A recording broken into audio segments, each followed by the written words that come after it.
Hello guys, ওয়ানটেকের পক্ষ থেকে তোমাদের সকলকে স্বাগতম। থাম্বনেল দেখে বুঝে গেছো কিসের ভিডিও হতে চলেছে। তো গাইজ তোমরা দেখেছো যে আমরা ভিডিওটিতে বলেছিলাম যে একটা পিসি বিল্ডের ভিডিও দেখাবো। তো এখানে স্টেপ বাই স্টেপ সমস্ত প্রসেসটি এখানে দেখানো হয়েছে, কিভাবে একটি পিসি অ্যাসেম্বল বা বিল্ড করতে হয়। তো ভিডিওটি একটু বড় হবে, তো যারা অ্যাকচুয়ালি জেনুইন ভাবে শিখতে চাইছো বা জানতে চাইছো কি করে পিসি বিল্ড করতে হয়, এই ভিডিওটি শুধুমাত্র তাদেরই জন্য। কথা না বাড়িয়ে চলো ভিডিওটি শুরু করা যাক। এমনিতেই ভিডিওটি বড় হবে।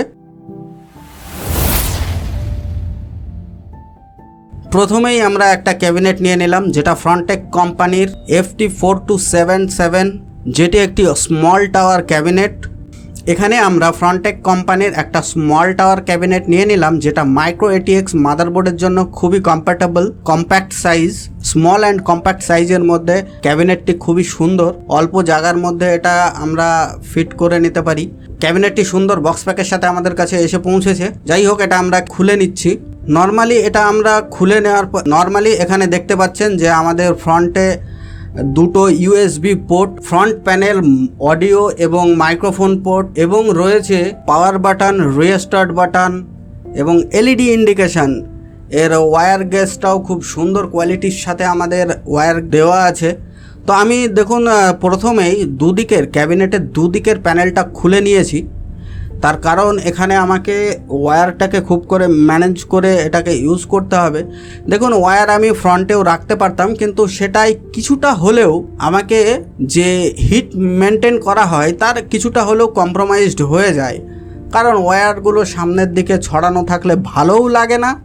আর দ্বিতীয় কথা, আমার এয়ারফ্লোতে মানে কিছুটা হলেও বাধার সৃষ্টি তো করবেই। অ্যাকচুয়ালি দুটো প্যানেল দেয়াই হয়েছে সেই কারণে, আমরা যাতে নর্মালি এই ওয়্যারগুলোকে সুন্দর করে ম্যানেজ করে আমরা লাগাতে পারি। তো আমরা নর্মালি এখানে ক্যাবিনেট নিয়ে নিলাম, আমাদের সেই মাদারবোর্ডটি, র্যাম, দুটো র্যাম স্টিক ডুয়াল চ্যানেলে ব্যবহার করার জন্যে, এবং আমাদের i7 4th জেনারেশনের প্রসেসর, যেটি 4 কোর 8 থ্রেডের একটি হাই পারফরমেন্স প্রসেসর, এবং পাওয়ার সাপ্লাই ইউনিট।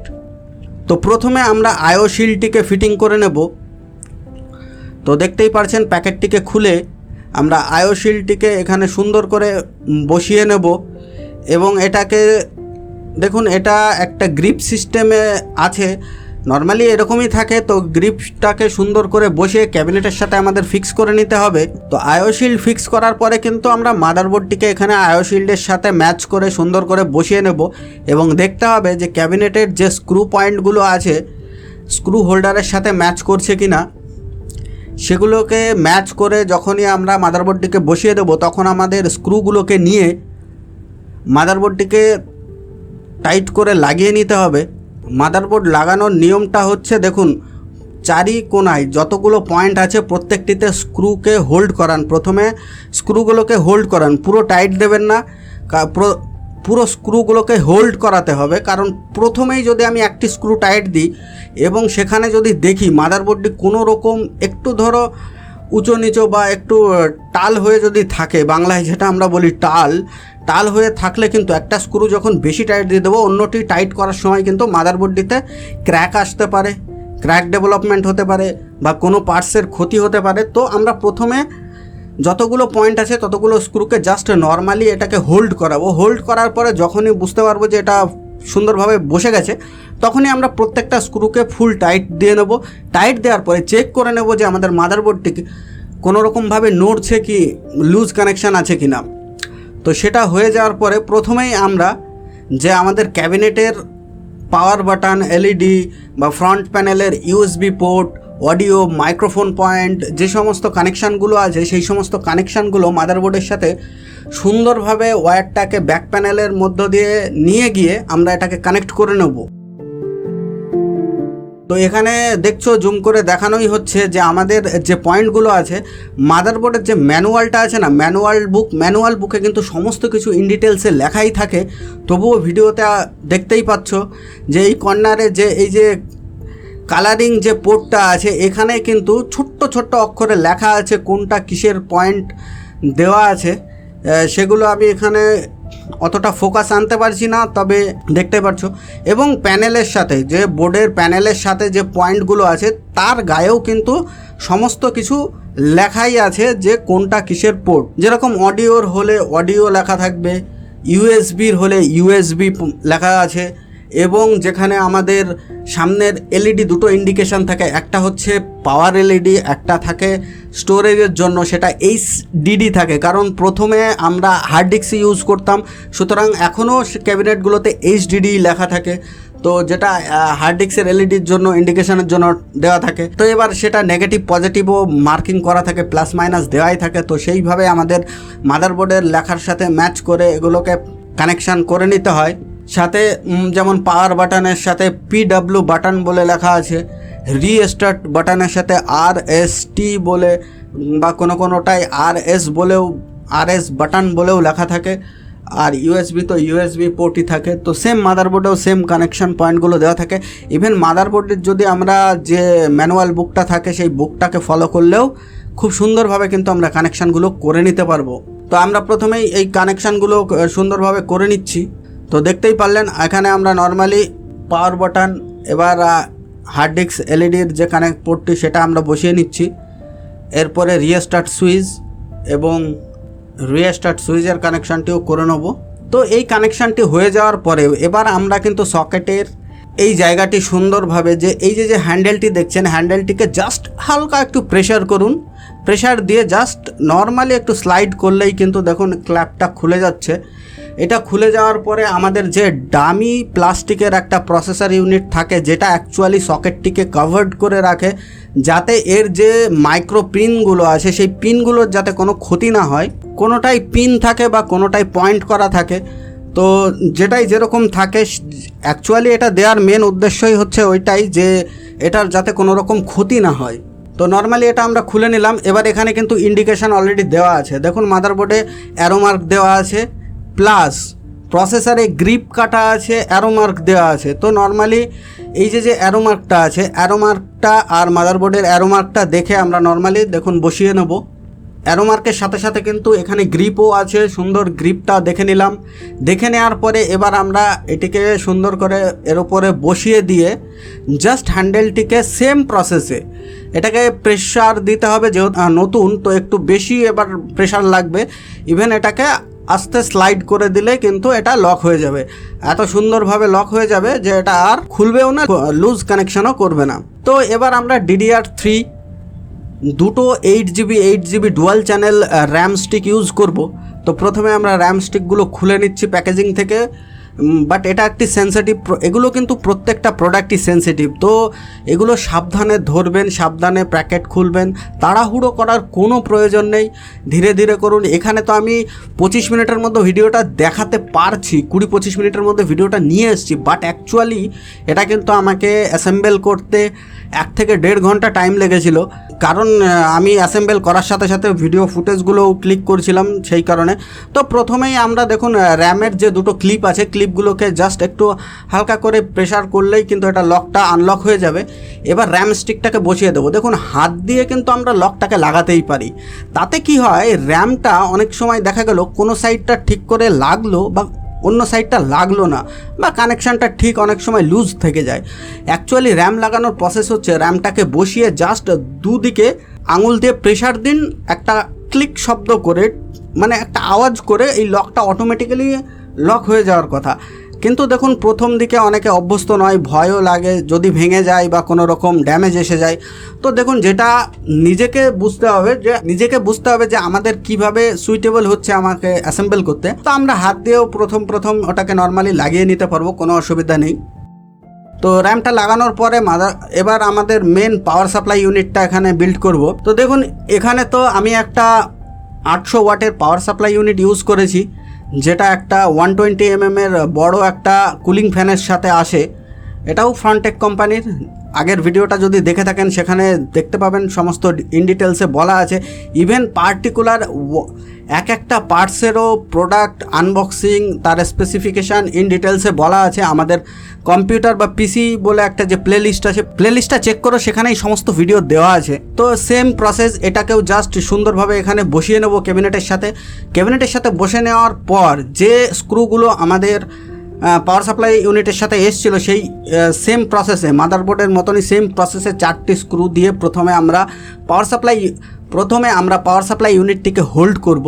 হোল্ড করার পরে সেম প্রসেসে 4টে স্ক্রুকেই ধীরে ধীরে ইকুয়ালি টাইট করে নেব, কারণ তাহলে এটা কোনো রকম সেম মানে বেন্ড বা টাল বা কোনো রকম ইস্যু হবে না, জাস্ট নর্মালি স্মুথলি ফিক্স হয়ে যাবে।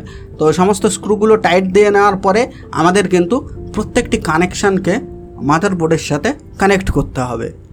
তো এইবার আমরা সমস্ত পোর্টগুলোকে একটু দেখে নিই। তো এটা লাগানোর পরে এবার কিন্তু আমরা পাওয়ার কেবিলগুলোকে ব্যাক প্যানেল দিয়ে সুন্দর করে সাজিয়ে নেব। তার আগে একটু পোর্টগুলোকে দেখে নিই। তার আগে আমরা পাওয়ার সাপ্লাইয়ের পোর্টগুলোকে দেখে নিই। দেখুন, এইটা হচ্ছে আমার 12 ভোল্ট পাওয়ার সাপ্লাই পোর্ট, যেটা ডাইরেক্টলি আমাদের প্রসেসর ইউনিটে দেওয়া হয়। তো প্রসেসরের পাশেই যে 4 পিনের একটি পয়েন্ট দেখছে, 4 পিনের যে একটি পয়েন্ট দেখছো, এই পয়েন্টেই কিন্তু আমাদের মেন 12 ভোল্ট সাপ্লাই হয়ে থাকে। খুব সুন্দরভাবে ব্যাক প্যানেলের পেছন দিয়ে কেবলগুলোকে নিয়ে নিলাম। নিয়ে নেওয়ার পরে আমি জাস্ট প্রথমেই প্রসেসরের 12 ভোল্ট 4 পিন কানেক্টরটি মাদারবোর্ডের সাথে কানেক্ট করে নিচ্ছি।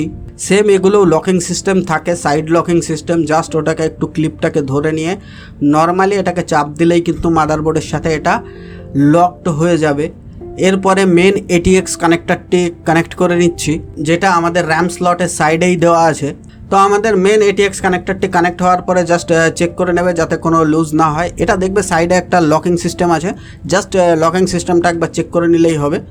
তো লকিং সিস্টেমটা আমি চেক করে নিলাম। ক্যাবিনেটটা যেহেতু স্মল, তাই এখানে কিন্তু আমাদের নিচের দিকে এই যে আমাদের ক্যাবিনেটের এখানে অলরেডি পয়েন্ট দেওয়া আছে। এখানে আমরা SATA SSD বা হার্ড ডিস্ক যে কোনো স্টোরেজ আমরা এখানে কিন্তু লাগিয়ে নিতে পারবো। তো এখানে নর্মালি আমার একটা এক্সট্রা কিংস্টোনের SSD এক্সট্রা পড়েছিল, আমি সেটাই এখানে কানেক্ট করছি আমার বুটেবল ড্রাইভ বানানোর জন্য, সিস্টেমটাকে বুট করার জন্য জাস্ট আমি এটাকে ইউজ করব। কারণ দেখুন, আমার কাছে অলরেডি 1 TB হার্ড ডিস্ক 2-3টা আছে, তো সেটা নিয়ে তো স্টোরেজ নিয়ে প্রবলেম নেই। বাট এটা শুধুমাত্র SSDটা আমি ইউজ করব সিস্টেমটাকে লোড করার জন্য। তো কিছুই না, আমাদের এখানে 3.0 যে পোর্ট আছে সেখান থেকে কানেক্ট করে নিয়ে এটা করে নিলেই হবে। আর এইবার কিন্তু আমার সব কানেকশান হয়ে যাওয়ার পরে আমি এবার কুলারটি, CPU কুলার বা CPU ফ্যান, এইটি কিন্তু এখানে আমাকে সেট করতে হবে। তো স্টক কুলার হলে তো কোনো ব্যাপারই নেই, নর্মালি এখানে বসিয়ে লাগিয়ে নেওয়া যেত। বাট এটা যেহেতু আমি বাইরে থেকে স্পোর্ট থেকে এটা পারচেস করেছি, একটি 8GB কুলার, যেহেতু এটা হাই TDP প্রসেসর আগেই বলেছি, তো এটা হিট জেনারেট হবে প্রচুর, সুতরাং এখানে একটা ভালো কুলিং সিস্টেম ব্যবহার করেছি। তো প্রথমে আমি কিন্তু এই যে ক্যাবিনেটটি আছে কুলারের, এই যে হোল্ডারটির সাথে কিছু হিঞ্জ পিন দিয়েছে, যেগুলো দিয়ে আমাকে এটা মাদারবোর্ডের সাথে লক করতে হবে। তো এখানে কিন্তু প্রত্যেকটা ডিস্টেন্সের জন্য একটা গ্রিপ দেওয়া আছে। গ্রিপগুলোকে আগে চেক করে নিতে হবে যে আমার কোনটার সাথে কোনটা সেট করছে। তো গ্রিপগুলো যখন চেক হয়ে যাবে সেটা সব থেকে ভালো হয় 2টো বা 1টা হিঞ্জ লাগিয়ে মাদারবোর্ডে বসানোর পরে আমরা বাকি 2টো হিঞ্জ লাগাই, কারণ একবার কিন্তু লকিং করলে খুলতে অসুবিধা হবে। দেখো, এখানে আমার সমস্ত কিছু লাগানো হয়ে গেছে, তখন আমাকে টোটাল ডিঅ্যাসেম্বল করে মাদারবোর্ড খুলে তারপরে কিন্তু খুলতে হবে। কিন্তু খুলতে কিন্তু একটু প্রবলেম আছে, যেহেতু এটা লকিং সিস্টেম, স্ক্রু সিস্টেম নয়, সুতরাং বুঝতেই পারছো। তো এটা লাগানোর আগে কিন্তু একটু ভালো করে দেখে সেটা লাগাতে হবে। জাস্ট দেখো, আমি হিঞ্জগুলোকে টাইট করে লাগিয়ে দিয়েছি, সুন্দরভাবে কিন্তু এটা টাইটলি লেগে গেছে। এবার যে এই যে ব্ল্যাক পিনগুলো আছে, ব্ল্যাক পিন দিয়ে যে আমি হিঞ্জটা দিয়ে আমি মাদারবোর্ডের সাথে কানেক্ট করেছি সেটাকে লক করে দিতে হবে, যাতে এটা একদমই না খুলতে পারে নর্মালি। তো এগুলোকে দিয়ে জাস্ট আমি একটু করে এটাকে স্লাইড করে ঘুরিয়ে দিতে হবে। ঘুরিয়ে দিলেই কিন্তু এটা লক হয়ে যাবে। এটা হাতে নিলে নর্মালি বুঝতে পারবে যে কি করে কোন দিকে ঘুরবে। আমাদের হোল্ডারটি লাগানোর পরে এবার কিন্তু আমাকে তো CPU ফ্যানের হোল্ডারটি লাগানোর পর এই যে দেখতে পাচ্ছ, এই টেপিংটাকে রিমুভ করব। রিমুভ করার পরে কিন্তু এখানে আমরা পেস্ট ইউজ করব। দেখো, নর্মালি অনেকে করে কি প্রসেসরের উপর পেস্ট দিয়ে দেয় এবং সেটাকে মানে ছড়িয়ে নেয়। এটা ছড়ানো ঠিক উচিত নয়, কারণ এই যে প্রেশারটা ক্রিয়েট হবে না লাগানোর সময়, অটোমেটিক্যালি কিন্তু ও যতটা ছড়ানোর ছড়িয়ে যাবে এবং যতটা বন্ডিং হবে ততটা বন্ডিংয়েই যথেষ্ট। বাট ওই প্রথমে ছড়িয়ে দেয় তখন কি হয়, মাদারবোর্ডের কিছু কানেকশন পোর্টে বা পয়েন্টে গিয়ে এই পেস্টগুলো লেগে বিশ্রী অবস্থা তৈরি করে, সেগুলো করার প্রয়োজন নেই। জাস্ট আমরা এখানে পেস্টটা লাগালাম, পেস্টটা লাগানোর পরে নর্মালি আমরা হোল্ডারটির উপরে বসাবো। দেখো যারা এএমডির যারা সিপিইউ ফ্যান লাগিয়েছো বা দেখেছো, নর্মালি সেম সিস্টেম যে হোল্ডারটি লাগিয়েছি তার দু সাইডে আমাকে দুটো মানে হুক সিস্টেমের দিয়েছে। জাস্ট সেখানে আমার এই লকিং ক্লিপটি লাগাতে হবে, লাগিয়ে এটাকে জাস্ট প্রেস করলেই কিন্তু এটা লক হয়ে যাবে। তো এটা লাগাতে দেখো যদি এইভাবে লাগাতে অসুবিধা হয় তো প্রথমেই তোমরা এটা বাইরে থেকে লাগিয়ে নিতে পারো। নর্মালি আগে থেকেই এটাকে লাগিয়ে নিতে পারো, বাইরে বসে লাগানোর পরে মাদারবোর্ডটিকে ফিক্স করতে পারো। তো দেখো লক সিস্টেম যদি ঠিকঠাক লেগে যায় এটা নড়ানো খুবই মুশকিল হয়ে যাবে, একদম সুন্দর ফিক্স হয়ে যাবে। এরপরে কিন্তু আমাদের 4 পিন যে সিপিইউ কুলারের যে RGB ফ্যানটা আছে সেই ফ্যানটিকে কানেক্ট করতে হবে মাদারবোর্ডের সাথে। সেখানে কিন্তু অলরেডি পোর্ট দেওয়া আছে, সি ফ্যান বলে লেখা থাকে বা কোনো বোর্ডে তো ফুলই লেখা থাকে সিপিইউ ফ্যান। তো জাস্ট আমরা এটা কানেক্ট করে নিচ্ছি। দেখো অনেকের অসুবিধার জন্য অ্যাসেম্বল করাটাই হচ্ছে মেন ব্যাপার, সেটা আমি ক্যাবিনেটের মধ্যে বসে করি বা ক্যাবিনেটের বাইরে করি। বাইরে থেকে করে নিলেও হবে, ভেতরে নিয়ে করলেও হবে, যার যেভাবে সুবিধা। আমার মনে হয় অ্যাজ এ ফার্স্ট বিগিনার হিসাবে বাইরে থেকে করে নেওয়াই তোমাদের কাছে বেটার হবে। বাইরে থেকে করলে জিনিসগুলো হাতের মাথায় একদম স্মুথলি করতে পারবে। কিন্তু পাওয়ার সাপ্লাই ইউনিটটা তো পরেই লাগাতে হবে, ও নিয়ে কোনো প্রবলেম নেই। জাস্ট কেবলগুলোকে ম্যানেজ করে সুন্দর করে লাগিয়ে নিলেই হলো। তো চলো, আমাদের পিসি কিন্তু অলরেডি বিল্ড হয়ে গেছে। আর যেহেতু আমাদের পিসিতে সিস্টেম ইনস্টল করা নেই, মানে সফটওয়্যার ইনস্টল করা নেই, তো এখানে রান করিয়ে তো জাস্ট বায়োসে চলে যাবে। তো মনিটর কানেকশান করছি না, জাস্ট আমরা এখানে অন করিয়ে দেখাচ্ছি। জাস্ট পাওয়ার দিয়ে অন করে জাস্ট চেক করছি যে অ্যাকচুয়ালি পিসিটা যে আমরা বিল্ড করলাম অন হচ্ছে কি না, কোনো রকম মিস্টেক হলো কি না, জাস্ট সেটা চেক করার জন্য আমরা পিসিটাকে পাওয়ার কর্ডটিকে কানেক্ট করে দিলাম। এই দেখুন একদম স্মুথলি রান করে গেছে। RGB ফ্যানটিও খুব সুন্দর লাগছে দেখতেই পাচ্ছ এখানে সুন্দর RGB কালারের সাথে কিন্তু আমাদের সিপিইউ ফ্যানটি রান হয়ে গেছে, মানে সিস্টেমটি অলরেডি চলতে শুরু করেছে।